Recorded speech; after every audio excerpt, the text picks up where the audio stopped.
Le Cheikh Fantazi Mohamed, dit Agas. Fantazi Mohamed, fils de Hussein et de Tayeb, surnommé Agas, est né le 16 octobre 1926 au Douar Sidi Maash, commune de Tanlouka, wilaya de Guelma.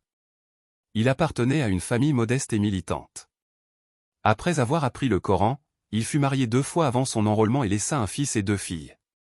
Dès le déclenchement de la Révolution, en 1954, il rejoignit le premier groupe venu des monts des Nemanchas, avant de partir avec eux vers l'Aurès. D'un courage exceptionnel et d'une audace rare, il impressionnait les habitants du Douar Agas, qui lui donnèrent ce surnom. Les forces coloniales françaises le redoutaient et lui accordaient une grande importance. Il participa à de nombreuses batailles héroïques, parmi lesquelles la bataille de la forêt de Lebrage, la bataille de El Jofa, la bataille de Salawa Aïnouna, où il abattit un avion de guerre, la bataille de Ain Soltan, la bataille de Cholia, ainsi qu'à diverses embuscades dans l'Aurès et la région de Meskiana. Il contribua aussi au passage de convois vers Maouna et Zouabi, en transit par Targalt, au Ladaïm, puis Damou pour franchir la ligne Maurice vers la Tunisie.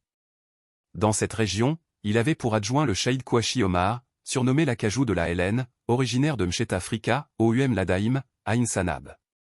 À son retour vers la région d'Oum El Bouagui, fin 1956, Agas supervisa de nombreuses opérations militaires visant des centres de l'armée coloniale, des lieux de rassemblement ennemis et des bastions de colons. Sa bravoure et son autorité étaient telles que les moudjahidines de la région étaient appelés l'armée de Agas. Il eut pour compagnons de lutte, Lakder Bouchoucha, Djemé Boulkou, Sadi Layari, Bouakaz Mohamed Saïd, et il coordonnait son action avec plusieurs unités. Le groupe d'El Arbi Oucham. Le groupe de Bel Karouch Saïd. Le groupe de Saïd Sgir. Le groupe de Rabat Bouaziz. Ces groupes jouèrent un rôle décisif dans la région d'Oum El Bouagui. Sa dernière bataille fut celle de Aïndi, dans la région de Chebka, où il tomba en martyr. Les circonstances de son martyr. Dans la nuit du 27 mars 1958, correspondant aussi Ramadan 1378 H, Agas se trouvait sur le mont Chebka, accompagné de 15 moudjahidines, dont son compagnon Lakder Bouchoucha. Les forces françaises réussirent à repérer leur position, soit par trahison, soit grâce à leurs services de renseignement. L'ennemi mobilisa d'immenses moyens terrestres et aériens, avions de reconnaissance et bombardiers, chars venus d'Aïn Fakroun, Bir El Atrou, Aïn Mlila, Aïn Beida, Annaba, Constantine, ainsi que des régiments venus de toutes les casernes de la région. Leur objectif, encercler Agas, retranché dans une modeste maison du mont Bouchka. Au matin, conscient de l'encerclement, Agas déclara à ses compagnons, « Aujourd'hui, nous écrivons l'histoire. » Peu après, les combats éclatèrent. Fidèle à son courage, il refusa toute reddition et combattit jusqu'au dernier souffle.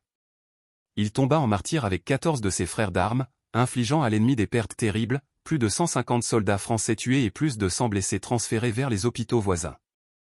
Parmi les martyrs tombés à ses côtés, Lakder Bouchoucha, Bouzid Bekakra, Salami Mich, Lassen El Boulissi, Belab Khalil, Derbal Zidan, Djemana Sardouk, Belkarouch Mahmoud, Ferchi Bouzid. Le surnommé, l'Allemand, Medfouni. Leur dépouille repose aujourd'hui au cimetière des martyrs de Ksar el-Sbii, auprès de son compagnon de lutte Lakder Bouchoucha, laissant derrière eux une mémoire héroïque de bravoure et d'amour pour la patrie. Témoignage. On raconte que, bien que Agas ne mesurait pas plus des 1,65 m, il fit trembler la France coloniale. Le père du narrateur disait, lorsqu'Agas tomba en martyr, l'armée française n'osa pas approcher son corps.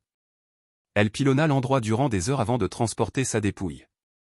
Son corps fut promené à travers plusieurs communes de la wilaya, puis ramené à Ksar el-Sbii où il fut inhumé aux côtés de son secrétaire, le cheikh Lakder Bouchoucha. Un soldat français, osant se moquer de la dépouille du héros, fut aussitôt giflé par un capitaine de l'armée coloniale qui lui lança, s'il était vivant, aurais-tu eu ce courage?